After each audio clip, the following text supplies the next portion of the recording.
আজকে যে রেসিপিটা শেয়ার করব সেটা অনেকের খুব পছন্দের, আবার অনেকে একেবারেই পছন্দ করেন না। সেটা হচ্ছে চিকেনের স্কিন কষা। আমাদের বাড়িতে কিন্তু আমরা এটা খুব পছন্দ করে খাই।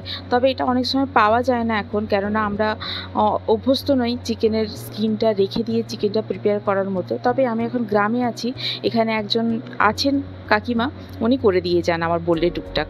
তো ওকে বলেছিলাম, করে দিয়ে গিয়েছিল। তো আজকে সেটাই আমি রেসিপিটা দেখাবো। আসসালামু আলাইকুম, কেমন আছেন সবাই? বিনুর বিশ্বে আপনাদের সবাইকে জানাই স্বাগত। আমি প্রথম কড়াই তেল দিয়ে দিয়েছি। তেলটা গরম হয়ে যাওয়ার পরে গোটা শুকনো লঙ্কা আর পেঁয়াজ দিয়ে দিয়েছি। পেঁয়াজটা খুব বেশি লাল হবে না, হালকা পিঙ্ক হবে, তখনই আমি দিয়ে দেবো এতে আদা আর রসুন বাটা। রসুনটা একটু বেশি থাকবে, আদাটা একটু কম দিয়ে বেটে নিয়েছি আমি। দিয়ে এতে আদা রসুন বাটা দিয়ে দিলাম, দিয়ে গুঁড়ো শুকনো লঙ্কা দিয়ে দিয়েছি, হলুদ দিয়ে দিচ্ছি, দিয়ে মশলাটা ভালো করে কষিয়ে নেব। দিয়ে দেবো নুন প্রয়োজন মতো, দিয়ে এরপরে চিকেনের যে স্কিনগুলো ছিল সেগুলো দিয়ে দিচ্ছি আমি এতে। চিকেনের স্কিনের সঙ্গে সঙ্গে আমি আরও কিছু পিসেস এতে দিয়ে দিয়েছি, দিয়ে ভালো করে কষে নেব। এখন জল দেওয়ার কোনো প্রয়োজন নেই, কেননা এর থেকে জল বেরোবে। আর দিয়ে দেবো কিছু গোটা রসুন। রসুনটাকে ভালো করে ধুয়ে নেবেন আগে, ধুয়ে এতে গোটা রসুন দিতে হবে। দিয়ে দিলাম এতে জিরে ধনে গুঁড়ো। জিরে ধনেটা আমার একসঙ্গে মিক্স করা ছিল, তো সেটাই আমি দিলাম 1 চামচের মতো। দিয়ে ভালো করে ফ্লেমটা মিডিয়ামে দিয়ে দেবো, খুব জোরে আঁচ দিলে কিন্তু পুড়ে যেতে পারে। দিয়ে এটাকে মিনিট 5 মতো ঢাকনা দিয়ে দেবো, যাতে নিজস্ব জলটা বেরিয়ে আসে। এই যে দেখুন, মিনিট 5 হয়ে গেছে, নিজস্ব জল বেরিয়ে এসছে। এবারে এটাকে ভালো করে কষিয়ে নিয়ে জলটাকে একদম শুকনো করে নেব।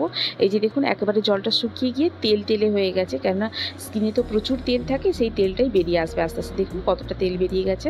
ওই জন্য রান্নার সময় কিন্তু খুব কম তেল দিতে হবে এতে।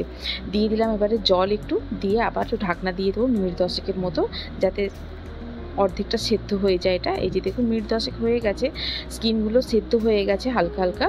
এবারে আমি এতে দিয়ে দেবো ডুমো ডুমো করে কেটে রাখা আলু। আলুগুলো কিন্তু আগে থেকে ভাজার কোনো দরকার নেই, কেননা এমনিতেই স্কিনের প্রচুর তেল থাকে, এটাতে হয়ে যাবে।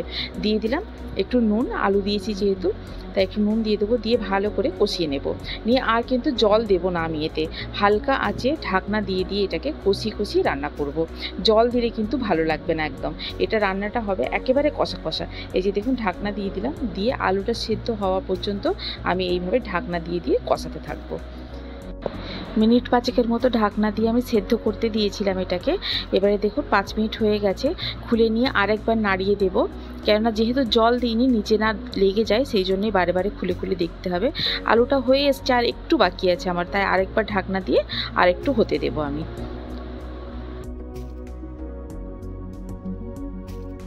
মিনিট 5 মতো ঢাকনা দিয়ে রেখেছিলাম সেদ্ধ হওয়ার জন্যে। একেবারে দেখুন, এই যে সেদ্ধ হয়ে গেছে আলুগুলো, একেবারে তেলের ওপরে হয়ে গেছে রান্নাটা।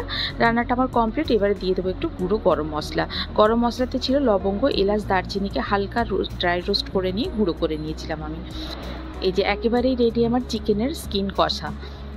এটাকে গরম গরম ভাতের সঙ্গে খেতে কিন্তু দুর্দান্ত লাগে।